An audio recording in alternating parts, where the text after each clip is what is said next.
James Cameron. He's known as one of the most acclaimed film directors of all time, and he just released his 10th movie, Avatar: Fire and Ash. But are James Cameron's movies really that good? And which ones are truly his best? Let's find out by ranking all 10 of his movies on this tier list, starting with The Terminator. Hello? What do you mean The Terminator isn't his first movie? Piranha 2? No, I'm not doing Piranha 2, okay? Move it to the back of the tier list. I'm not doing it.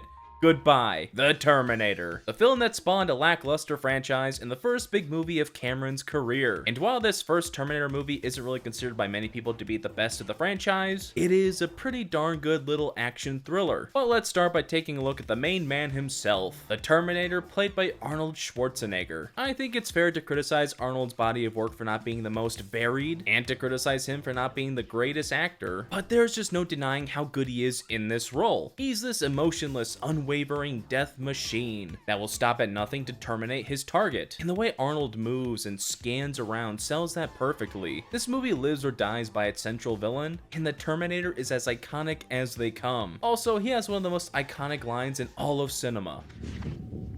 I'll be back.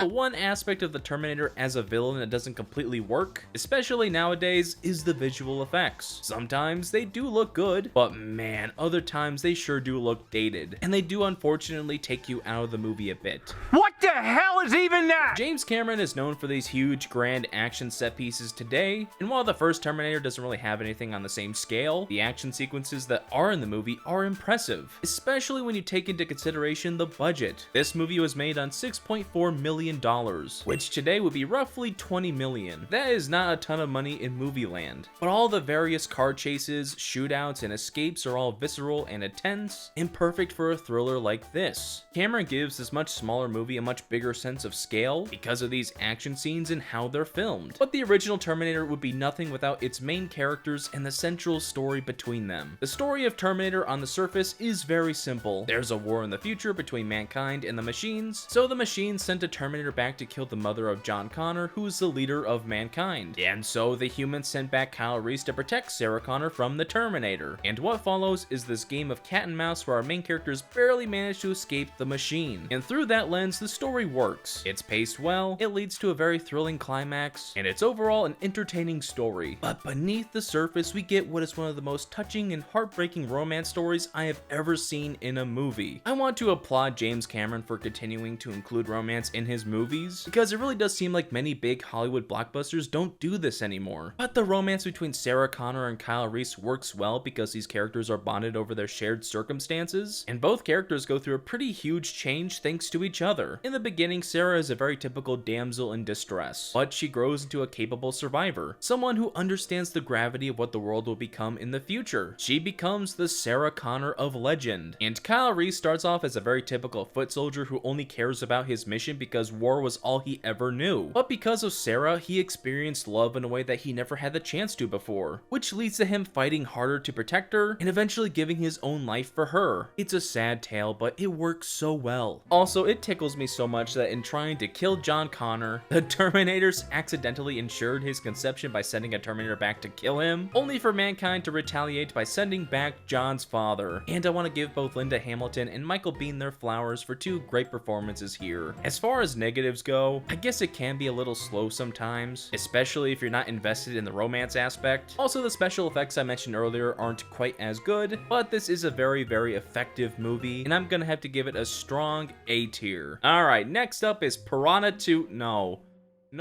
Who put this back on the tier list? I'm not doing it.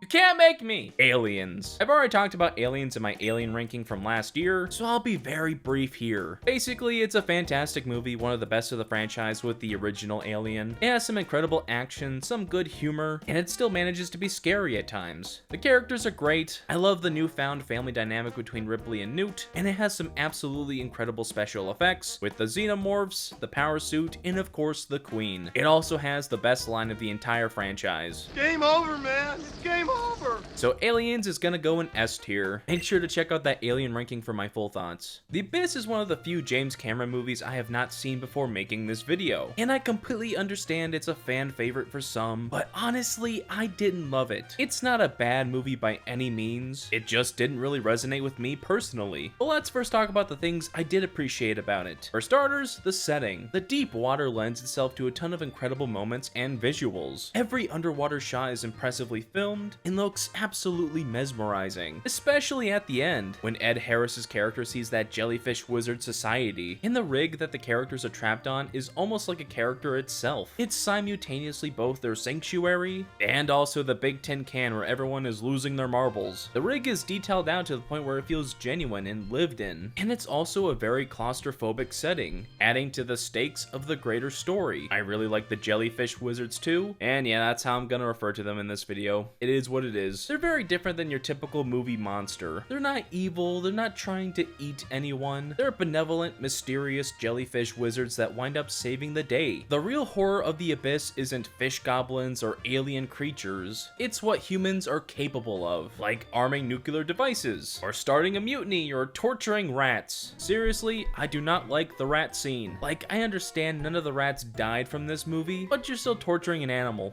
Come on, that poor guy is not having a fun time. I am under the water. Please help me. Here too much raining. Despite the premise being more suitable for a horror or thriller story, The Abyss is really an adventure movie. It has these moments of wonder where the characters interact with the wizards for the first time. It has these big exploration scenes where the characters brave the ocean to discover stuff. And there are some thrilling action sequences too.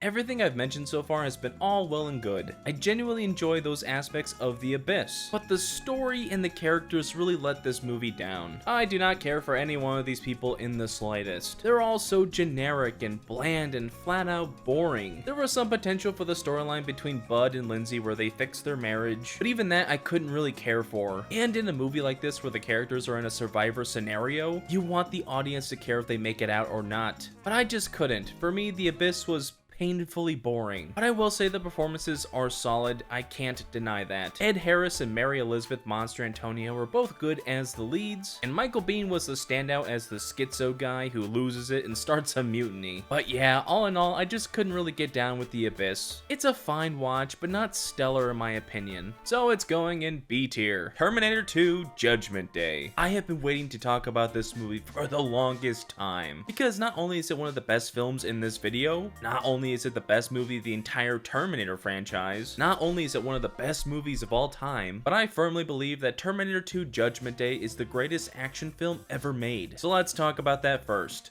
The action. Anyway, I started blasting. Bang! Bang! Well, I don't see so good, so I missed. Then they ran away. Each and every single action set piece in this movie is memorable, epic, and oh so well made. The highway chase is exciting, features some impressive stunts, and has Arnold doing the cool shotgun twirly thing. The scene where the T-800 mows down the police force without killing anyone is narratively hilarious and downright badass. And of course, the final fight in the steel plant has some incredibly high stakes, emotional moments, and one of the coolest final blows in all of cinema. Cameron is known for shooting action sequences very well, and I believe this is some of his best directorial work. But the action can only take a movie so far. So luckily, the story is also top tier. While the first film had a much smaller story about survival, Judgment Day is much more grand, and it's about saving the world and stopping Skynet from being created in the first place. The scale of the story makes the audience much more involved, and it leaves a lasting impact. But the actual best part of the story is the emotion behind it. Despite this being a big macho action flick, it has a ton of heart, especially with the bond between the central characters. The nearly father-son relationship that blossoms between John Connor and the T-800 is absolutely beautiful. At the beginning, John is this ruffian child who has no positive parental figures in his life, and then the T-800 shows up. The two form a genuine bond. John teaches him how to be more human, and actual love is formed between them. I can't properly articulate how good of a decision it was to make Arnold's T-800 the hero, because not only does it present an interesting character dynamic with Sarah Connor, which leads to this incredible callback to the original. Come with me if you want to live. Come with me if you want to live. But making him the hero also gives us this great story of a machine essentially learning how to love. And at the end, when the T-800 sacrifices himself to ensure that Skynet is never created, it's actually devastating. And the thumbs up at the end gets me every single time. But we can't properly talk about Terminator 2 Judgment Day without talking about its villain, the T-1000. I think the T-1000 is maybe a better villain than the T-800 in the original film. Its improved abilities make it more imposing, has more of a deceptive demeanor, and it's flat out terrifying. Little story about me. My parents showed me the Terminator films when I was entirely too young, and they terrified me. I'm pretty sure the original film was where I truly figured out what murder was. And I would sleep in my parents' room because I was so terrified that Arnold Schwarzenegger was gonna kill them. And then when I saw Terminator 2, it was even worse because the T-1000 is straight up a horror villain, killing people in horrible ways. My childhood trauma associated with the Terminator franchise is probably the reason the T-1000 is such an effective villain for me. Oh, and Robert Patrick gives a downright eerie performance too. And you know what? The rest of the cast is great in this movie as well. I genuinely believe this is a career best performance for Arnold, Linda Hamilton, and Edward Furlong. Truly remarkable stuff. All in all, what else is there to say about Terminator 2 Judgment Day? Insanely good action, beautiful character stories, and a huge, exciting story. It's one of the greats, and frankly, it's too good for S tier. So I'm putting it in triple S tier. Piranha 2 The Spawn. Oh, come on. Really, I can't do this anymore. Just put it to the back. We're done with the bit. True Lies. This is the one true comedy of James Cameron's career, and being completely honest, I didn't love it. It was funny at times, and I enjoyed the almost parody nature of it, but that same satire really harms the deeper story the film tries to have. But let's first talk about the best aspect of the movie, the comedy. Not every joke in the film works, but a lot of them definitely do, especially the jokes where they casually poke fun at how big Arnold is, with him doing comedically strong things. It's gotta be a typo. Give me the goddamn page.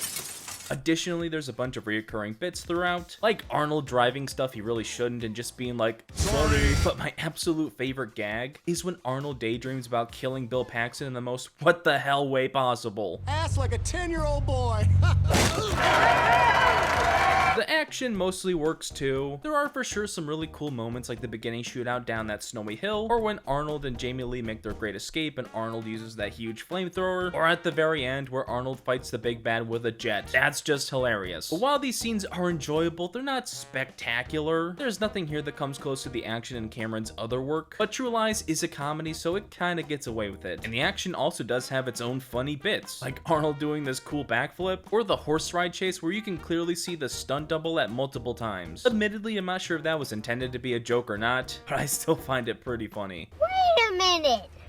Who are you? While I've described True Lies as a reasonably fun comedy film so far, it does have some issues with character and the overarching story. True Lies attempts to tell this story where a married couple is going through some struggles, but they form a much deeper bond over the course of this spy story. It's not a very original idea, but it could potentially work, and give this movie a little bit more than just jokes and action. But it completely falls apart because of how terrible these characters are. Harry, played by Arnold Schwarzenegger, is straight up just plain evil. When we first meet him, he's a good spy, but he's a distant husband and a borderline absent parent. And when he overhears his wife potentially having an affair, instead of talking to her or maybe considering marriage counseling, or even just becoming a more present person in her life, he decides to spy on her, kidnap her, interrogate her, and force her to do fake, demeaning spy work that results in both of them being captured by terrorists and her being put in actual danger. Holy shit!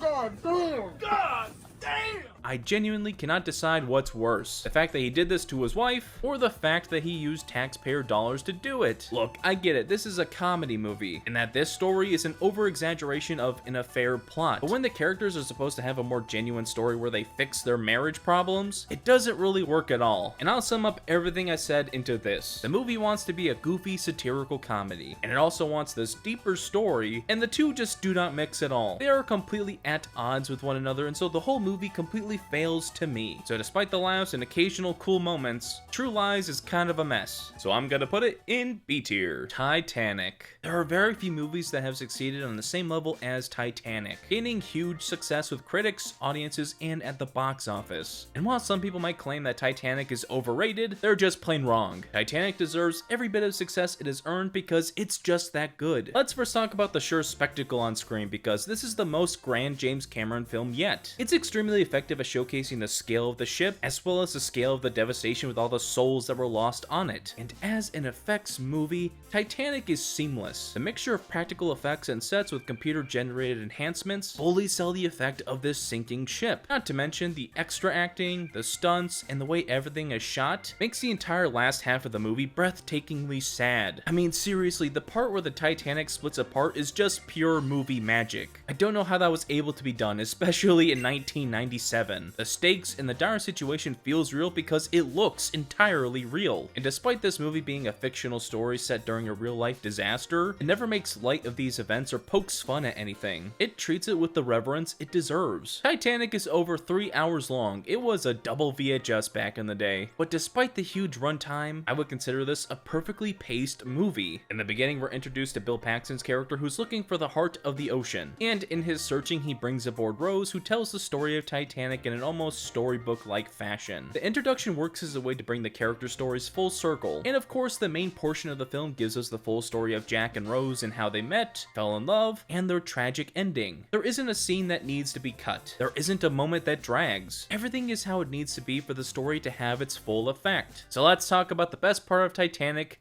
the story. Earlier in this video, I mentioned how I appreciate James Cameron's ability to naturally integrate romance into his stories. We see this in the first Terminator, we'll see him do this in Avatar, but of course, there are very few romance stories in film as good as Titanic. Jack and Rose work so well together because they work as characters on their own, and their meeting heavily impacts both of their character stories. When we first meet Rose, she feels trapped, forced to live a life that isn't hers. She's essentially being forced into a marriage with Billy Zane just so her family doesn't wind up broke. She has no authority over her life and feels like there's no way out. When we first meet Jack, he has almost too much freedom. There is no structure to his life, so he's going from town to town with next to nothing to his name, and simply living without a true purpose. But when these two meet, and after Jack convinces her to not yeet herself off the boat, they spend more time together, and Rose sees how someone can choose to live a life that is truly theirs. And similarly, Jack find someone who gives his life more meaning. He no longer has to do these crazy adventures or go from place to place. He found someone to truly live for. And many of their scenes together are just beautiful, like the drawing scene or the hand scene. I have to be very careful with how I describe things, otherwise YouTube will be unhappy. Which, come to think of it, it's crazy how this movie is so artistic, it wound up with a PG-13 rating. How their story ends is equal parts devastating and beautiful, because Jack was someone who wanted to live but decided to die for Rose, and Rose was someone who wanted to die but lived for Jack. He inspired her to live a full life that's all her own, and she does, as we see from the pictures at the end of the film. And the movie's ending with Rose passing in her sleep and being reunited with Jack in the afterlife is a beautiful full circle moment that can mean different things to different people. This is a wonderful romance story that I think anyone can take something from, and this cast is fantastic. Of course, Leonardo DiCaprio and Kate Winslet are brilliant and fully become these characters, but I also want to praise the unsung heroes of Titanic, like Billy Zane or Gloria Stewart or even Bill Paxton, which, by the way, this is sadly the final collaboration between James Cameron and Bill Paxton, as he wasn't in the first Avatar and he sadly passed away before the sequels. Rest in peace. Titanic is gonna have to go in triple S tier beside Terminator 2, and please don't make me pick which one I like more, because I truly don't know. It's kind of a problem. But now it's time to go to the world of Pandora and take a look at Piranha 2, The Spawning. I can't keep doing this. I really can't. I'm not gonna cover Piranha 2. I'm losing my freaking mind! Avatar. This is the single highest grossing film of all time, and a movie people have heavily criticized for years. But I firmly believe there are two kinds of people in this world. People who enjoy Avatar, and people who are wrong. No, but seriously, despite its flaws that we will discuss, I still find Avatar to be very entertaining. Let's talk about the most impressive thing about it first. the world building. Even in this first film, the world of Pandora has such an expansive lore, and you can tell how much effort went into making this planet as fleshed out as possible. Like how the biology of the planet is all connected, and everything is entwined with Pandora's deity. Every species has those tentacle things that form connections, and every land animal has 6 limbs. And with the Na'vi people themselves, they created a whole language. There's a societal structure with rules and traditions. It's all very detailed and helps to make this world more believable and lived in. Although the reason why humans are there is kinda lame. This is why we're here. Unobtainium. They don't even explain what the mineral does, why it's so valuable, or anything like that. It's just a random substance that the greedy humans need, but whatever. The visuals of Avatar are still absolutely breathtaking. You don't need me to tell you this, but I still think it's worth celebrating just how spectacular the visual effects of the first Avatar truly were. I mean, this was 2009. CGI in blockbusters wasn't exactly great. We got X-Men Origins Wolverine, Terminator Salvation, and G.I. Joe. Not exactly visual masterpieces. And this makes the CGI in Avatar so much more impressive. The characters, the environments, the mixture of real in-camera elements and computer-generated ones. There isn't a moment that looks fake or artificial or even bad. It remains gorgeous throughout the entire runtime. And while that's heavily due to the incredible VFX, that's also due to Cameron's directing and the cinematography by Mauro Fiore. It's a wonderful harmonic trio that makes Avatar as visually distinct as it is. But we talked about world building, we talked about the visuals, let's talk about the not so great story.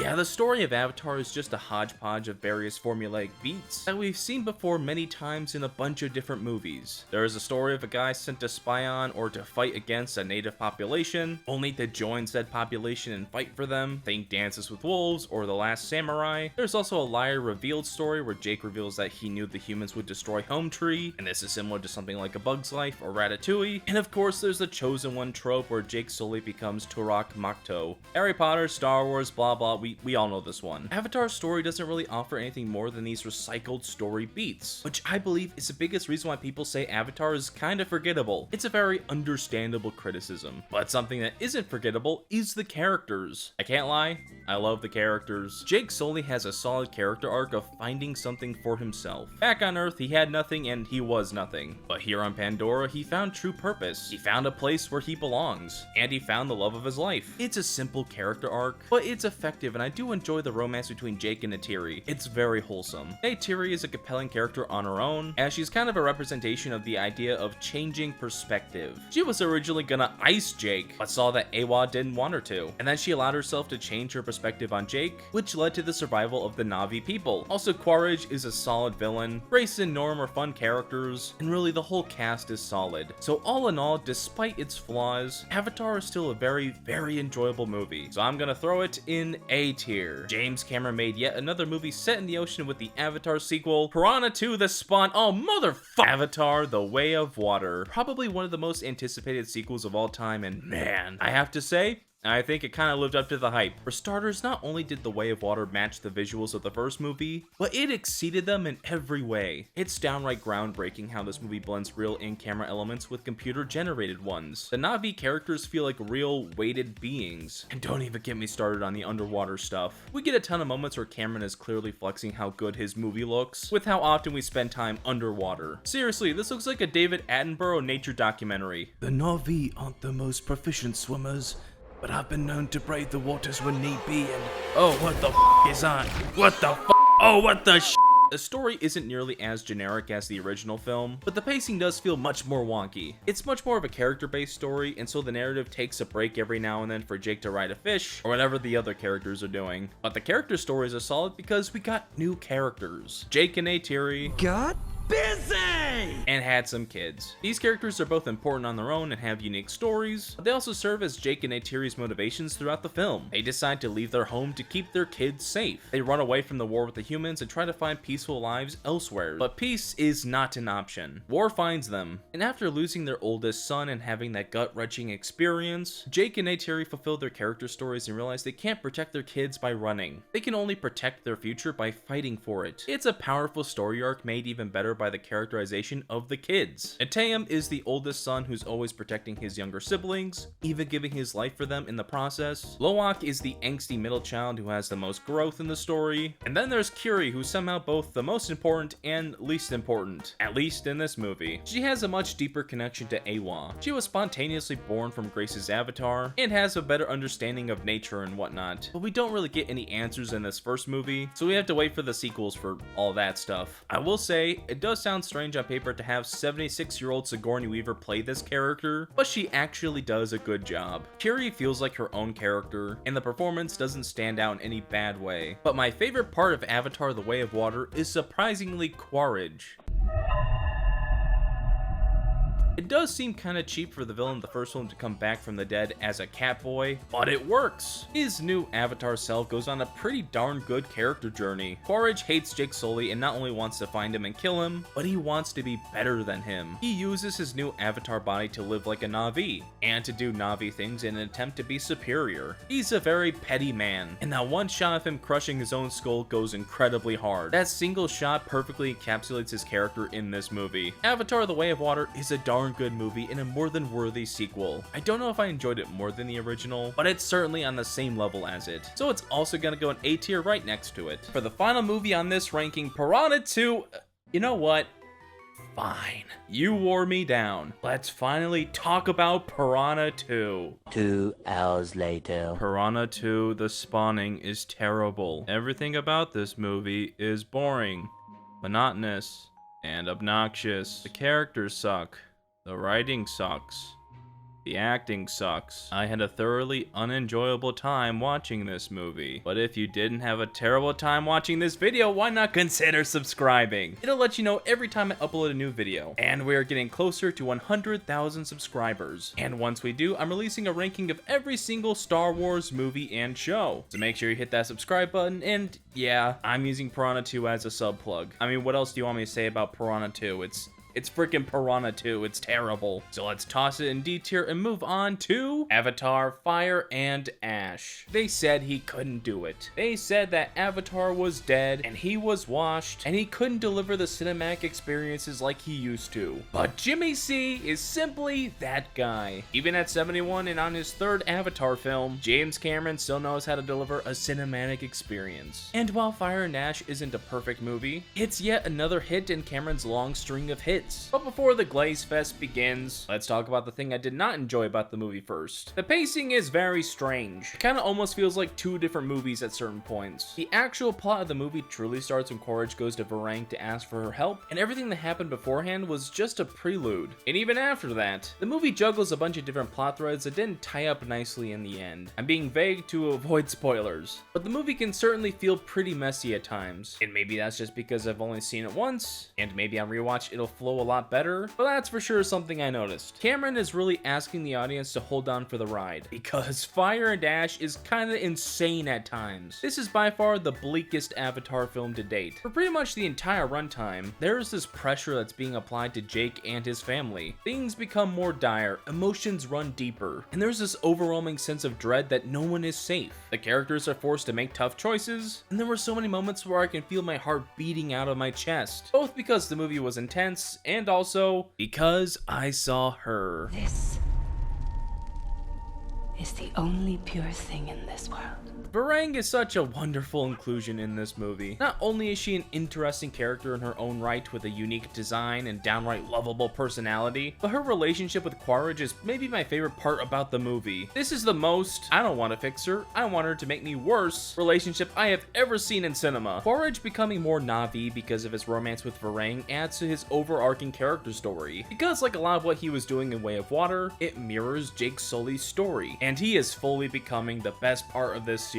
Stephen Lang is giving a consistently threatening and downright funny performance. Seriously, I was dying in the theater with some of his lines. And he's still an intimidating villain. He's always putting Jake and his family on the ropes. You love to hate him, and you hate to love him. The visuals of Fire and Ash offer something new to the table. This movie has the most creative, engaging, and immersive action set pieces of the series. The character stories remain very strong. Pretty much every member of the Sully family has their own little character arc, and each story is unique and profound in its own way, especially Spider, which I found to be kind of surprising. I didn't mention him in my Way of Water ranking, but he's very important here. And the last thing I'll say about Fire and Ash is that it embodies the best aspects of Cameron's work. What makes James Cameron's movies so special is that they really do make you feel. Each of his movies, even the ones that aren't the best, all elicit feelings from the audience. Each of his films have a soul and feel like authentic, earnest, cinematic experiences. There's always a discussion on who is the greatest film director of all time, and while I'm not sure if I can say it is James Cameron, he's absolutely in the conversation. Because while his movies don't always make you think like Nolan movies, or they don't ask fundamental life questions like Scorsese movies, they make you feel. And I would argue from a cinematic perspective, that's the most important thing. So Avatar, Fire and Ash is gonna go in A tier. And that's my James Cameron ranking. Thank you so much for watching this video, and feel free to leave your own ranking down in the comments. And also check out this video here. I'm sure it's one you're gonna enjoy.